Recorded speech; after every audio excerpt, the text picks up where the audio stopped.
السلام علیکم ورحمۃ اللہ وبرکاتہ۔ آج کی اسلامی تاریخ کے ساتھ آپ کے لیے تحفہ، حضور نبی کریم صلی اللہ علیہ وآلہ وسلم نے ارشاد فرمایا، جو شخص مسجد سے کوڑا کرکٹ نکال دے اللہ تعالیٰ اس کے لیے جنت میں گھر بنائے گا۔ یہ اجر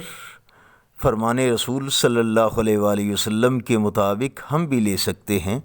اور فرامین رسول صلی اللہ علیہ وآلہ وسلم ہمارے لیے دنیا اور آخرت کی کامیابی کا ذریعہ ہیں۔ اسی طرح حضور نبی کریم صلی اللہ علیہ وآلہ وسلم نے فرمایا،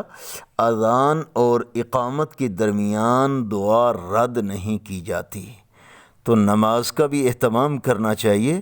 اور اس وقت دعاؤں کا اہتمام بھی کرنا چاہیے، اور نیکی کے پیغام کو پھیلانے کے لیے چینل کو سبسکرائب اور شیئر کیجیے، لائک کیجیے۔ السلام علیکم ورحمۃ